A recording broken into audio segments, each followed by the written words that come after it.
सुन रहे हैं, जान रहे हैं, नहीं जान रहे? नहीं। आपने शुभ नाम क्या बताया है? तो विष्णु अग्रवाल जी, मेरी प्रार्थना ये है कि हम सब लोग व्हाट्सएप पे देख लेते हैं, फिर उसे पूरा सुनते नहीं हैं। हम अपने बच्चों को अच्छा भारत क्यों नहीं देना चाहते? ये प्रश्न हम कब अपने आप से पूछेंगे? यदि आप देखो, मैं आपको बताऊं, ये सभी पार्टियां दुष्ट हैं। 55 कानून जो है वो संविधान के व्यवस्था के विपरीत बने हैं। बहुसंख्यकों के हितों को रोज कुंठित किया जा रहा है, गला घटा जा रहा है, और ये रोज ड्रामा कर रहे हैं। तो फिर क्या फायदा है? और दूसरी बात है कि आप कहते हैं मोदी है तो मुमकिन है। अरे मोदी जी तो अपना संवैधानिक दायित्व पूरा नहीं कर रहे हैं। देखो, आपकी योगी जी एक अच्छे प्राणी हैं, लेकिन हमारे सलाहकार चाटुकार हैं। देखो, जैसे फॉर एग्जाम्पल हम आपको बताएं, उन्होंने एक अच्छी जनसंख्या का पॉलिसी लाया। इस पॉलिसी में दो यदि हम महत्वपूर्ण चीजों को जोड़ देंगे तो ये एक मिसाल बन जाएगी देश के लिए। पहला उसमें एलिमेंट क्या है कि जो दो से अधिक बच्चों को पैदा करेगा, उसकी आइडेंटिटी के साथ टैग उसका आधार कार्ड और पैन कार्ड सब हो जाएंगे। तो वो जो भी ट्रांजैक्शन करेगा, वो चाहे बच्चे को स्कूल की फीस अदा करेगा, अस्पताल का बिल करेगा, या बस से ट्रेवल करेगा, या ट्रेन से ट्रेवल करेगा, या कोई चीज खरीदेगा, तो उसके ऊपर एक जनसंख्या का नियंत्रण करने में नियमों का पालन ना करने का एक सेस लग जाएगा जो 10% होगा। अब बताओ, रोज रोज जब आप इसको झेलेंगे तो आपको बुरे बुरे सपने आएंगे। आप इसको वायलेशन करना कभी आप हिम्मत नहीं कर पाएंगे। कर पाएंगे क्या? अच्छा, दूसरा जो है, इसका एक राजनीतिक पहलू भी है। तो यदि कोई पिता 3 या उससे अधिक बच्चे पैदा करता है, तो तीसरे बच्चे के लिए उसका जो वोटिंग राइट है वो 10 साल के लिए सस्पेंड हो जाएगा। हम नियम कानून में ये प्रावधान करेंगे। जो तीसरा बच्चा होगा, उसे वोटिंग राइट 10 साल बाद मिलेगा। मतलब बाकी लोगों को 18 साल में मिलेगा, इसको 28 साल बाद मिलेगा। अब अर्जुन करिए, वही माँ बाप जो है ना चौथा बच्चा पैदा कर देते हैं, तो उसका जो वोटिंग राइट है वो 20 साल के लिए सस्पेंड हो जाएगा।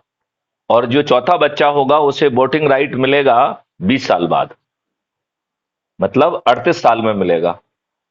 और इसी क्रम में 10-10 साल की बढ़ोतरी हो जाएगी। जो आज दुष्टता के लिए जनसंख्या बढ़ा रहे हैं, उनको जो है ये दुष्टता करने का मौका नहीं मिलेगा, बल्कि ये उसकी उनकी हानि में चला जाएगा। लेकिन ये सोच कोई देगा ही नहीं। ये तो उल्टी बात कहेंगे कि सब बवंडर मच जाएगा, ये मच जाएगा, वो मच जाएगा।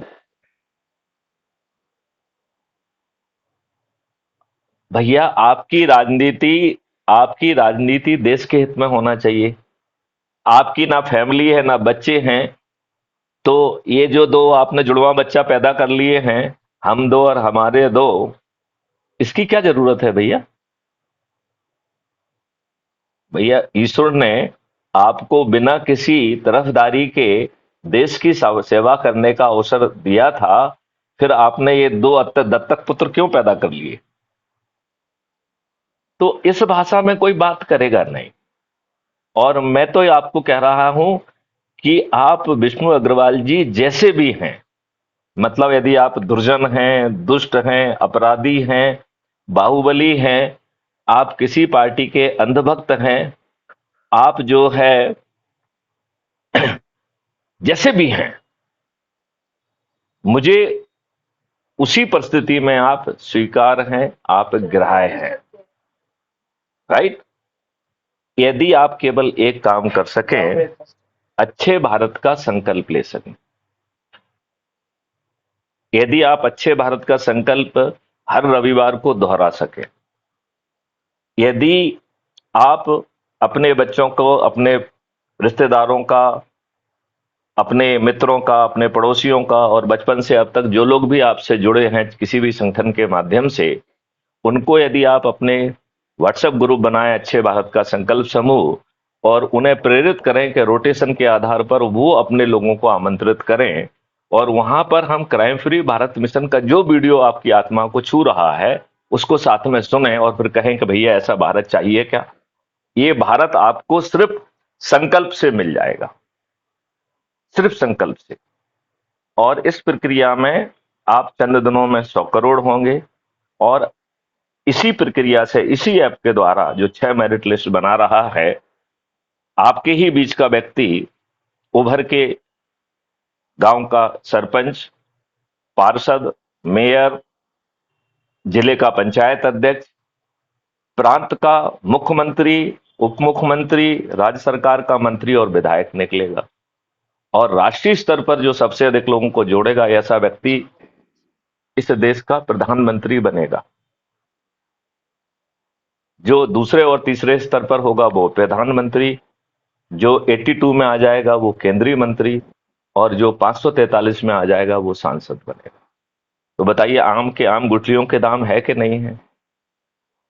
तो हम, क्या आप जो मीटिंग बुला रहे हैं, इस मीटिंग में जो है हमारा और आपका जो संवाद है, जो कि अभी से 10 मिनट बाद जो है crime free Bharat YouTube channel पर अपलोड हो जाएगा, क्या आप जो है, क्या आप उसे जो है लोगों को सुनाएं और उनसे कहें कि चलो भैया, जो मीटिंग है वो तो है ही है, हम इसके साथ में अच्छे भारत का संकल्प लेते हैं। तो यदि आप अच्छे भारत का संकल्प दिलाएंगे और उसका वीडियो हमारे पास बना के भेजेंगे, तो हम उसे crime free Bharat YouTube channel पर पब्लिश करेंगे, जिसे देखकर दूसरे लोगों में भी यही प्रेरणा जागेगी। तब हम इन राजनेताओं को और राजनीतिक पार्टियों को पूर्णतया विलुप्त कर पाएंगे। आज तो आपके पास ऑप्शन ही नहीं है। तो विष्णु अग्रवाल जी, आप मुझसे पूछेंगे कि साहब, आप पूर्व डीजीपी हैं, आप president crime free Bharat mission हैं, लेकिन आप राजनीतिक पार्टी और राजनेताओं को कैसे विलुप्त करेंगे? ये एक प्रश्न बनता है कि नहीं बनता है? तो इसमें विष्णु अग्रवाल जी, मैं आपसे निवेदन करना चाहूंगा कि क्राइम फ्री भारत मिशन ने एक राजनीतिक पार्टी का गठन किया है, जिसका राष्ट्रीय अध्यक्ष मैं ही हूं। ये किसी राजनीतिक कार्य के लिए बनी ही नहीं है। ये कोई ना राजनीतिक कार्य करती है, ना क्रियाकलाप करती है, ना सदस्य बनाती है। ये सिर्फ क्राइम फ्री भारत मिशन से जुड़ने वाली जो ये 6 मेरिट लिस्ट बन रही हैं, उस मेरिट लिस्ट से संबंधित टिकट देना जो है इस पार्टी का मकसद है। तो ये अपने जेब से किसी को नहीं कर रही है।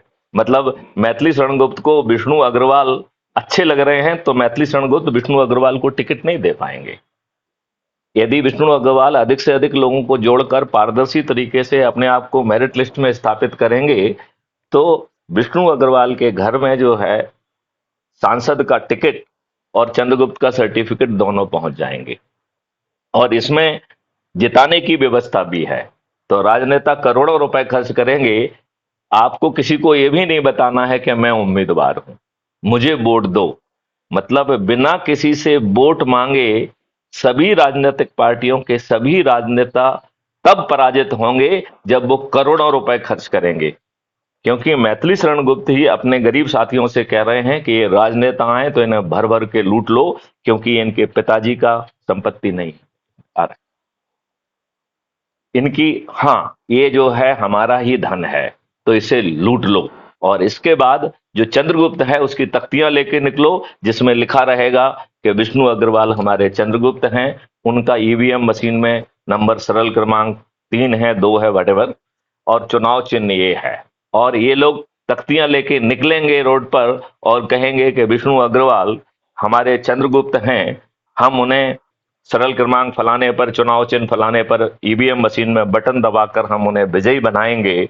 तो विष्णु अग्रवाल जी बताइए, सभी राजनीतिक पार्टियों के सभी राजनेता करोड़ों रुपए खर्च करके भी हार जाएंगे कि नहीं हार जाएंगे?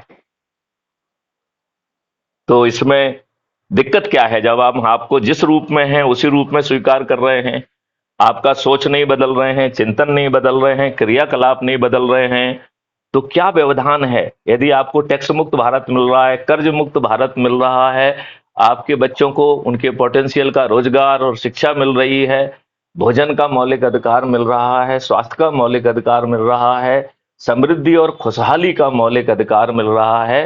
प्रशासनिक व्यवस्था जो आज लाटसाबी है, जो आपको जो है दूध देने वाली गाय मानती है, वो सुनती नहीं है। जहां थाने में आप जाते हैं तो आपको गाली दे के अपमानित करके जो है ना भगा दिया जाता है और आपसे पैसे की मांग की जाती है, वहीं दूसरे लोगों से पैसे लेके आपके विरुद्ध झूठे मुकदमे कायम होते हैं। वहीं राजनेताओं के दबाव में झूठे मुकदमे कायम करके उन्हीं जो है ना एफआईआर को तायद करते हुए झूठे कथन काट के आपको जेल में ठूस दिया जाता है। आप अपनी जमानत कराते घूमते हैं। क्या विष्णु अग्रवाल जी, जमीन में यही नहीं हो रहा है? आप बताइए, क्या सभी व्यवसायियों को दूध देती गाय नहीं माना जा रहा है? तो मैं एक बार फिर से आपसे क्षमा मांगता हूं कि आपने समय पे मुझसे संपर्क नहीं किया, नहीं तो मैं जरूर हाजिर होता। चलिए, आप तो एक काम करिए, आप हर रविवार को संकल्प लेने का एक प्रक्रिया निर्धारित कर लीजिए, वो भी रोटेशन के आधार पर। तो जो अभी लोग इकट्ठे हो, हैं? तो उसमें जो है नहीं, मैं नहीं डालूंगा। ये बात आप चर्चा करो ना। ये बात आप चर्चा करो कि हमारी डीजीपी से बात हुई है, और जो हमारी आपकी बात हुई है ये 15 मिनट के अंदर जो है यूट्यूब चैनल पे अपलोड हो जाएगी। तो इसी को सुन लीजिए साथ में बैठ के। मतलब हम तो कोई बात छिपा के नहीं करते हैं ना, गुड़ुम गुड़ुम नहीं करते हैं, है ना? तो विष्णु अग्रवाल जी, आपने मुझे फोन किया, मैं उसके लिए आपको धन्यवाद देता हूं। ये देश बदल जाएगा, ये देश बदल जाएगा। विष्णु अग्रवाल जी, आपको टैक्स नहीं देना होगा, आपके ऊपर ईडी इनकम टैक्स का छाया हट जाएगी। प्रशासनिक व्यवस्था आपके घर में पहुंचकर आपके काम करेगी। उसे जो है लाटसाबी करने की उसकी काबिलियत खत्म हो जाएगी। ऐसा अद्भुत भारत आपको मिल जाएगा। चाहिए? चाहिए? चाहिए? अपनी बात करो, आपको चाहिए? तो फिर हर रविवार को आप जो है ना रोटेशन के आधार पर संकल्प करके और वीडियो बना के हमें भेजना चालू करिए। चलिए, इसी के साथ मैं अपनी वाणी को विराम देता हूं। जय हिंद, जय भारत, वंदे मातरम, जय गुरुदेव।